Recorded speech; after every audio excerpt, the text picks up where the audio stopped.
बात में आप सभी का स्वागत है। मैं हूँ जुबी मिश्रा।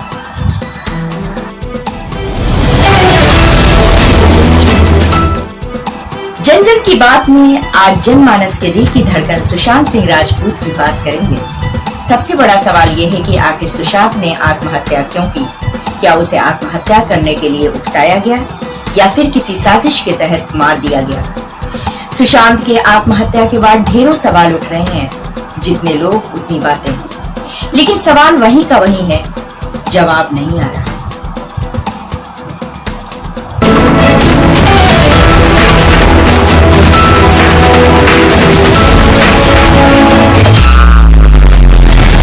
लोगों को सब कुछ फटाफट चाहिए। लोगों के पास सब्र की कमी हो गई है। कोई भी इस मामले की जड़ तक पहुंचने के लिए समय नहीं चाहता है। लोग जल्द से जल्द जवाब चाहते हैं। जांच जब लंबी चलती है तभी सच्चाई सामने आती है, लेकिन यहाँ सब जल्दी नहीं है। सब फाइनल नतीजे पे पहुंच जाना चाहते हैं। We are collecting evidence and the improvement is very nice.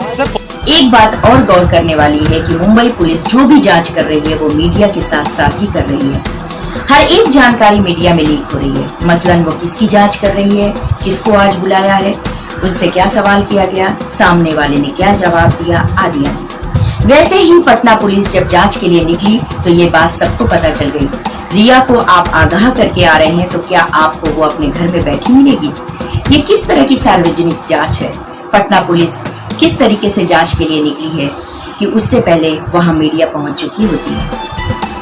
कतई नहीं है कि कोई कोऑर्डिनेशन नहीं हो रहा था, ऐसा बिल्कुल भी नहीं कहा जा सकता। पिछले एक हफ्ते से हमारी टीम यहाँ पर कहीं कैंप कर रही है और लगातार हमारी टीम काम कर रही है। चूंकि इन्वेस्टिगेशन की अपनी प्रक्रिया होती है, उसमें अगला स्टेप सुपरविजन होता है, तो उसी के लिए सुपरविजन के लिए सीनियर ऑफिसर को आना होता है। तो उसी क्रम में मुझे यहाँ भेजा गया ताकि मैं अपनी टीम के साथ मीटिंग करूँ और आगे की डायरेक्शन जो है इन्वेस्टिगेशन वो हम लोग investigation has its own facets. Investigation का अपना एक तरीका होता है, उसकी अपनी प्रक्रिया होती है। हम लोग इस बात से सहमत हैं कि हम लोग सही दिशा में आगे बढ़े। उसमें जितने भी महत्वपूर्ण डॉक्यूमेंट्स हैं, तथ्य हैं, एविडेंसेस हैं, वही हम लोग पाने के लिए यहाँ पर हमारी टीम भी आई हुई है और हम भी इसीलिए आए हुए। हम लोग पूरा प्रयास करेंगे कि हमारे केस से संबंधित सारे महत्वपूर्ण डॉक्यूमेंट हम लोग को मिले।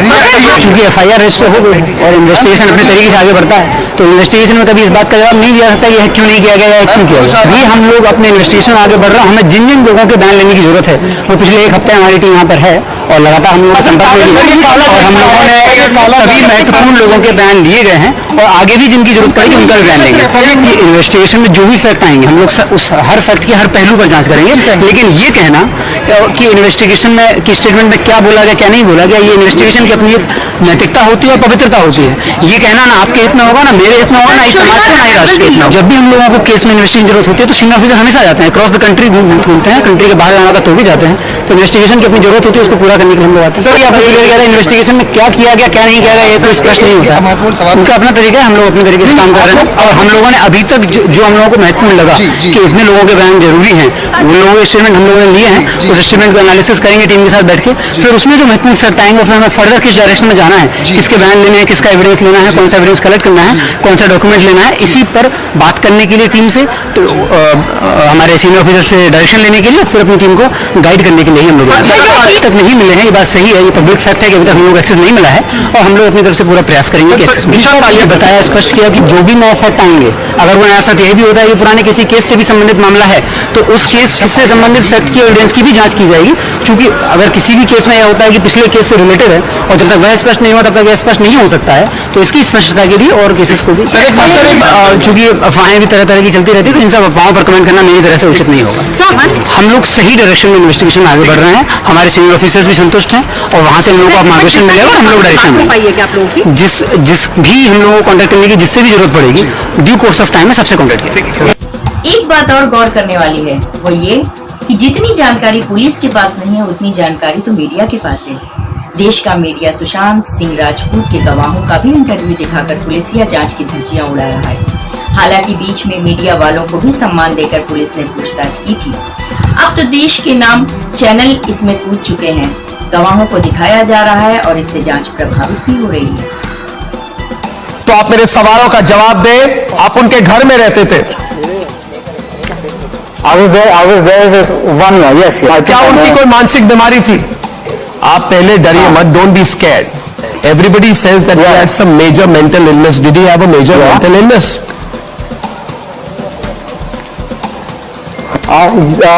Major mental illness, I don't know what to call it. साथ मौजूद हैं सुशांत सिंह राजपूत के पूर्व कुक यानी कि पूर्व खानसामा, इनका नाम है अशोक कुमार खासू। बहुत बहुत स्वागत है एबीपी न्यूज में। आप 2016 से 2019 तक सितंबर 2019 तक सुशांत सिंह राजपूत के रसोइये थे। आप उनके लिए खाना बनाते थे उनके घर पर। हम जानना चाहेंगे सुशांत सिंह राजपूत किस तरह के व्यक्ति थे, उनका व्यक्तित्व कैसा था, उनकी शख्सियत कैसी थी, सबसे पहले ये बताइए। वो एक तो हर किसी से फ्रेंडली बात करते थे, मतलब कि कोई भी बंदा हो उसके साथ फ्रेंडली बात करना या किसी से मिलना जुलना, तो वो एकदम नॉर्मल, जैसे हर इंसान नॉर्मल इंसान भी करता है वैसे बिहेव था। और किसी से कभी झगड़ा नहीं हुआ, कभी किसी के बारे में कुछ बोला नहीं, तो नेचुरली ऐसा बंदा ऐसे में जाएगा तो और किसी को शौक ही लगेगा। हम तो कहेंगे कि अदालत को इसका संज्ञान लेना चाहिए। सुशांत सिंह राजपूत, मैं आपसे सवाल पूछता हूं कि सुशांत राजपूत के पिताजी ने एक एफआईआर कराया है पटना में, आप क्या जानते हैं रिया चक्रवर्ती के बारे में? सर, पहले तो हम लोग सुशांत सिंह राजपूत को ऐसे करके बुलाते थे, और रही बात सुसाइड की, तो मेरे ख्याल से वो सुसाइड कभी नहीं कर सकते। सुशांत की आत्महत्या पर ढेरों सवाल उठाए गए, खासकर सोशल मीडिया पर यह साबित करने की कोशिश की गई कि ये मर्डर है। यहाँ तक कि इस दिशा में सोशल मीडिया ने अदृश्य दुनिया का भी सहारा ले लिया। सुशांत की आत्मा से बात कराई गई, जिसमें सुशांत ने कहा कि उसका मर्डर किया गया। अगर ये इतना ही आसान है तो सरकार को आत्माओं को बुलाकर बात करने वालों को नौकरी दे देनी चाहिए, जांच बहुत ही आसान हो जाएगी। ये सब प्रोसेस तो मन को बहलाने के लिए गालिब या ख्याल अच्छा के अलावा कुछ भी नहीं है। Just tell me mister Sushant Singh Rajput, मुझे एक बताइए, आपने सुसाइड किया था या आपकी हत्या की थी?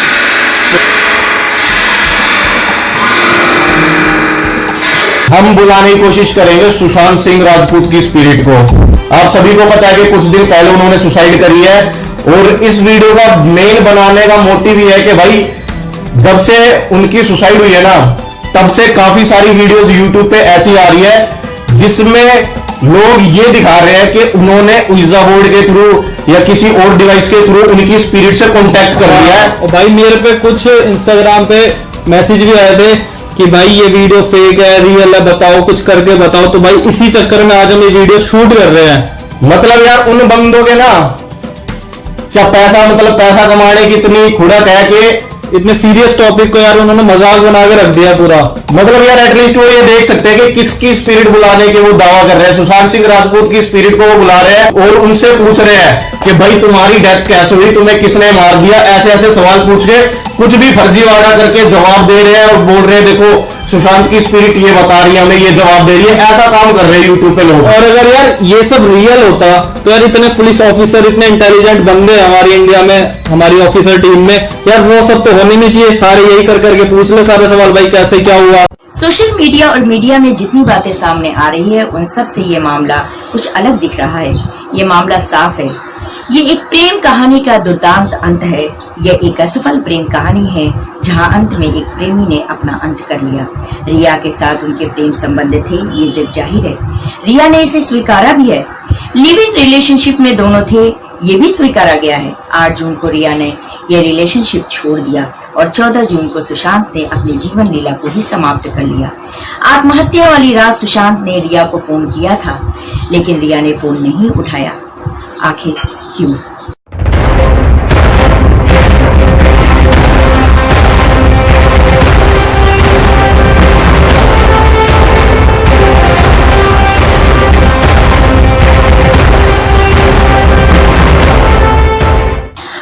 को ही सुशांत की पूर्व मैनेजर ने भी खुदकुशी कर ली थी। सुशांत डिप्रेशन में चले जाते हैं, रिया फोन नहीं उठाती है। सुशांत को लगता है कि यदि उसकी मेडिकल रिपोर्ट सार्वजनिक हो गई तो उसका कैरियर का दी एंड हो जाएगा। 13 की काली रात को भी सुशांत ने रिया को कॉल किया था, लेकिन वो फोन नहीं उठाई।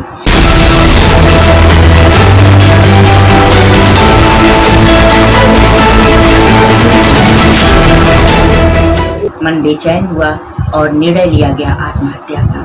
यही जिंदगी झूल गई मौत की रस्सी।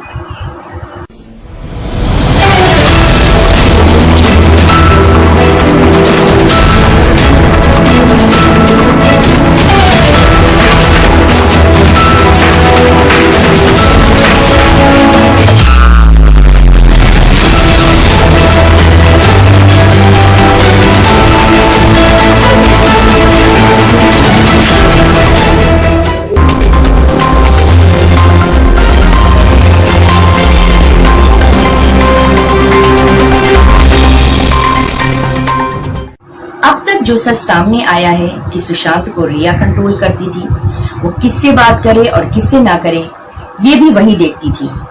घर वाले भी उससे बात नहीं कर पाते थे। इस कारण घर वालों ने पुलिस में एक कंप्लेन भी की थी कि सुशांत का संबंध कुछ गलत लोगों से है, उसकी जान को खतरा है। लेकिन उस शिकायत को ठंडे बस्ते में डाल दिया गया, जिसका नतीजा एक उम्दा कलाकार को अपनी जान गंवा कर देना पड़ा। 20 फरवरी को मेरे माता पुलिस को आगाह किया था कि मेरे बेटे सुशांत की जान को खतरा है, परंतु उन्होंने कुछ नहीं किया। 14 जून को जब मेरे बेटे की जान चली गई तो हमने 25 फरवरी में नामित लोगों की विरुद्ध एक्शन लेने को कहा, परंतु 40 दिन के बीत जाने के बाद भी उन्होंने कोई कार्रवाई नहीं की। हार मानकर मैं पटना गया और अपने थाने में केस FIR दर्ज की। पटना पुलिस तुरंत एक्शन में आई और परंतु मुजरिम अब भाग रहे हैं। हम सभी को चाहिए कि पटना पुलिस को मदद करें। मैं श्री नीतीश कुमार जी, माननीय मुख्यमंत्री बिहार और उनके सहयोगी मंत्री श्री संजय झा जी का आभार व्यक्त करता हूं कि उन्होंने इस दुख की घड़ी में सच का साथ दिया। सुशांत और रिया के झगड़े बढ़ रहे थे।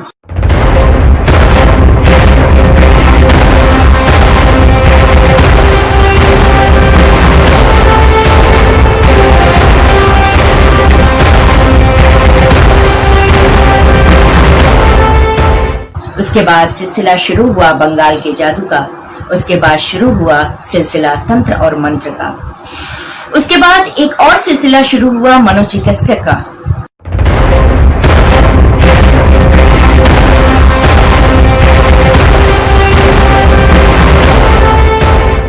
क्या सुशांत और रिया की आंतरिक लड़ाई ही आत्महत्या का कारण है?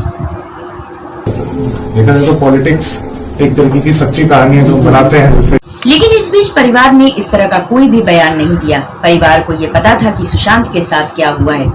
जब सुशांत के पिता को लगा कि मुंबई पुलिस की जांच अलग दिशा में जा रही है, तब उन्होंने पटना में एक FIR दर्ज किया और सीधा रिया और उसके परिवार पे आरोप लगा दिया।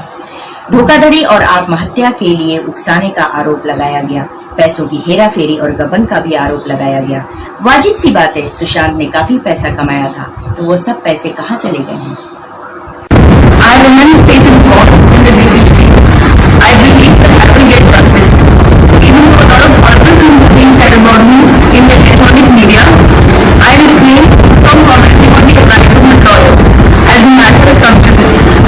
Satyam Jayade, truth shall prevail. Mumbai police की जांच ये तलाशने में लगी है कि सुशांत नेपोटिज्म का शिकार तो नहीं हो गया, क्योंकि पूरा बॉलीवुड एक ही सुर में बोल रहा था। सुशांत के फैंस और कंगना रनावत जो इसकी नायिका थी, चीख चीख कर कह रही थी कि बॉलीवुड नेपोटिज्म का शिकार है और सुशांत भी इसका ही शिकार बन गया है।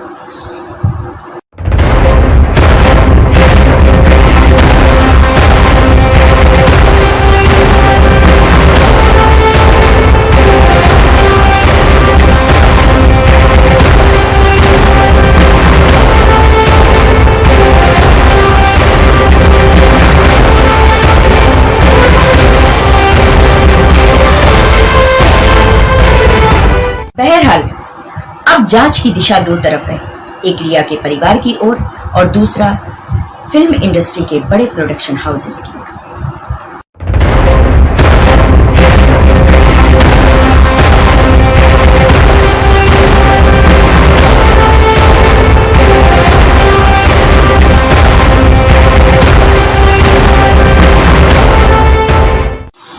यहाँ सभी न्याय मांग रहे हैं। सुशांत की आत्मा न्याय मांग रही है, सुशांत के पिता न्याय मांग रहे हैं, सुशांत की गर्लफ्रेंड न्याय मांग रही है, सुशांत के फैंस न्याय मांग रहे हैं, देश की नामी गिरामी हस्तियां न्याय मांग रही हैं। ये कहा जाए कि पूरा देश ही न्याय मांग रहा है, लेकिन ये न्याय देने वाला है कौन? सरकार, पुलिस या फिर अदालत?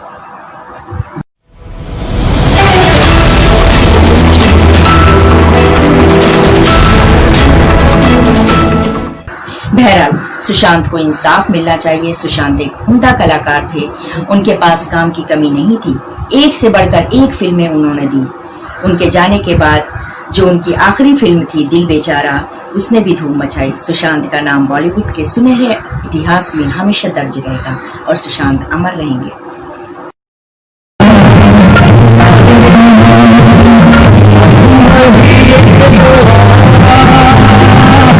भी